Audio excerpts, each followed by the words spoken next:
Only aspect of Korean culture that foreign visitors want to experience. With the exploding global impact of K-pop, more tourists are applying for K-pop dance classes, learning how to shake their hips like their favorite idol stars. As social media enables people to have easier access to information regarding any country, they easily get information about our tour items which they can try in person. The expert added that since South Korea is geographically small in terms of sightseeing tours, it needs to further develop seasonal and local experience tours such as the one enjoyed by these tourists. Gangneung, Arirang News. The National Museum of Korea is holding a special exhibition to celebrate 1100 years since the founding of the Goryeo dynasty. The museum hopes to display a statue which belongs to North Korea, but it's still waiting for the green light from Pyongyang. Jong-un has this report. 2018 marks 1100 years since the medieval Korean kingdom of Goryeo was founded. To commemorate the anniversary, the National Museum of Korea is hosting a special exhibition, Goryeo, The Glory of Korea, from December 4th until March 3rd next year. The exhibition introduces masterpieces and items used in the royal palace as well as pieces of Buddhist art. Founded in 918, Goryeo prospered on the Korean peninsula until 1392.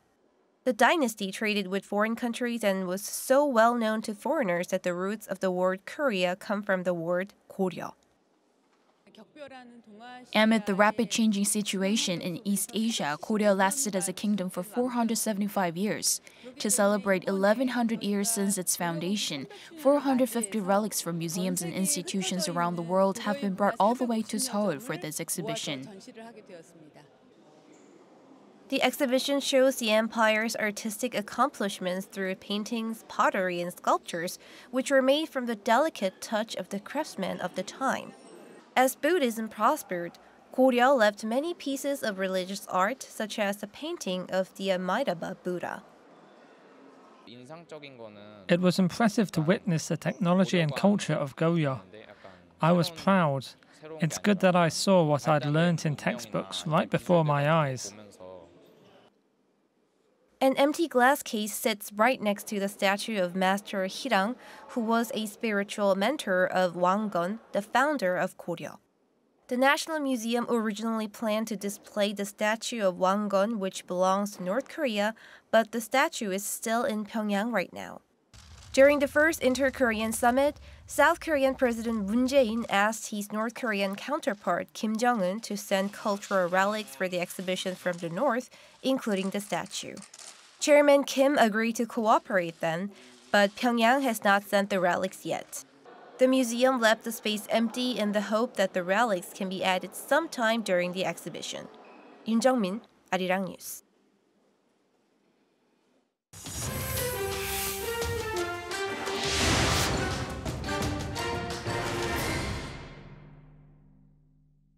Now, aside from the Federal Reserve hiking interest rates, the other big news out of the United States is that Washington is planning to pull its troops out of Syria after President Trump claimed to have defeated the terrorist operation known as ISIS. For more on this and other news from around the world, let's turn to our Noah Adam. So Adam, this came like a bolt out of the blue, and to many people it's seen as quite the U-turn from President Trump and the administration. That's right, Mark. There are about 2,000 American troops in Syria, and Washington is reportedly aiming for a full withdrawal within the next 100 days. U.S. State Department personnel, meanwhile, were said to complete a full evacuation within 24 hours. The Pentagon said it was moving to what it called the next phase of the campaign, but they did not give details on what that was. In a tweet on Wednesday, President Trump declared victory over ISIS, adding that its defeat was the only reason for U.S. troops being there during his presidency.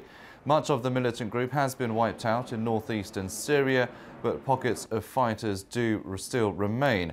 It is also reported that Trump went against his own defense officials who want to maintain a US presence to ensure ISIS do not re-emerge. Some of President Trump's fellow Republicans also criticized the move, saying it would give away US influence in the region to rivals Russia and Iran, which both support the Syrian regime. They also warned that the withdrawal could put US allies such as the Kurdish militia at risk. White House Press Secretary Sarah Sanders echoed President Trump's declaration of victory over ISIS, but did suggest the US would remain engaged to some degree. Canada's Foreign Ministry says a third Canadian national has been detained in China. The move threatens to escalate an already tense diplomatic feud between the two nations, which came after the arrest of a Chinese executive in Canada earlier this month. Since then, 2 Canadians have been detained in China, but Ottawa officials say they don't believe the third arrest is linked to those arrests. Canadian Prime Minister Justin Trudeau expressed concerns, saying more information is currently being collected. Beijing's Foreign Ministry, meanwhile, said it was unaware of the third arrest. Elon Musk, the billionaire CEO of Tesla Motors, has unveiled the first tunnel completed by the underground transit venture firm he launched 2 years ago. With more details, our Jae-in reports. There's nothing more irritating than traffic, and more traffic. But now, entrepreneur Elon Musk has unveiled the first underground tunnel to remedy LA's infamously depressing traffic. It's also the first tunnel completed by the underground transit venture Boring Company, which Musk launched in 2016. In a 30-minute presentation carried by live webcast on Tuesday, the Tesla Motors CEO touted the newly finished 1.83-kilometer long tunnel segment as a breakthrough in the low-cost, fast-digging technology being pioneered by Boring Company.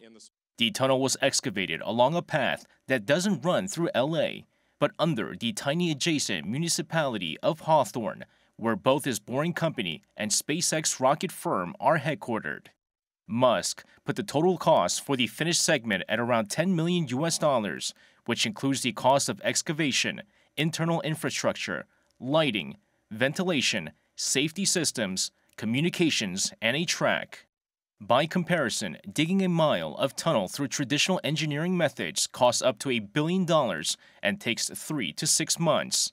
When in full operation, the so-called loop system will consist of passenger and automobile carry platforms called skates that can travel through the tunnels by way of electric power.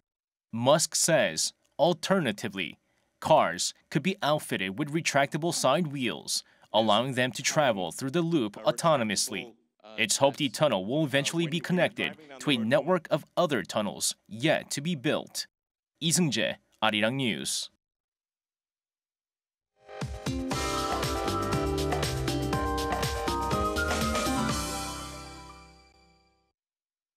Good morning. Most of Korea is choking under polluted air. We can blame fine dust particles from overseas and domestic air pollutants. Jeollado provinces and Gwangju have been dealing with very bad air since yesterday, nearly 5 times worse than normal. And fine and ultra-fine dust alerts are in place for many areas. Meanwhile, parts of Gangwon-do and Gyeongsang-do provinces have been under dry weather alerts for a few days now, while Jeju and southern coastal regions will see showers 10 to 40 millimeters for Jeju Island expected until the evening. In fact, Jeju will see frequent showers until Sunday. Above normal temperatures are expected for today. It's going to feel more like mid-November this afternoon here in the capital, getting up to 9 degrees Celsius. Busan and Jeju will top out at 14 degrees this afternoon. Now, forecasters are saying we'll have to wait until next Monday to see better air, and that's when the temperatures will plunge. That's Korea for you, and here's international weather for viewers around the world.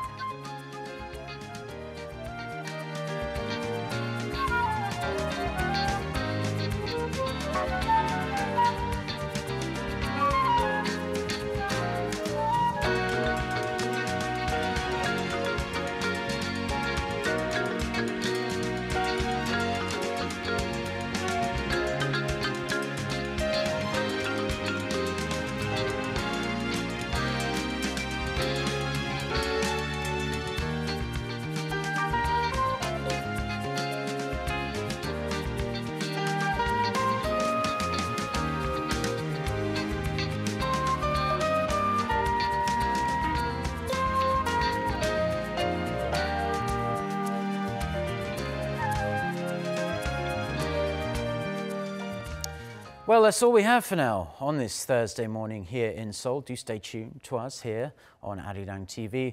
And a reminder, as always, that our next newscast will be coming up at noon Korea time with our very own Lee. So until then, goodbye.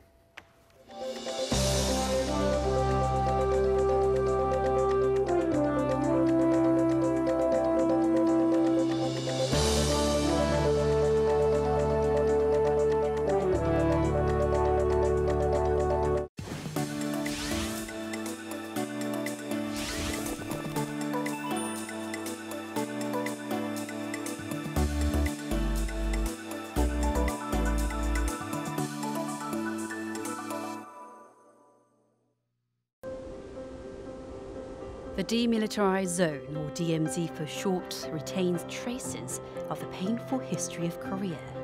It may also be the most special piece of land in the world. A military buffer zone created based on the armistice signed in 1953, the DMZ contains around 60 guard posts in the south and 160 in the north for constant surveillance.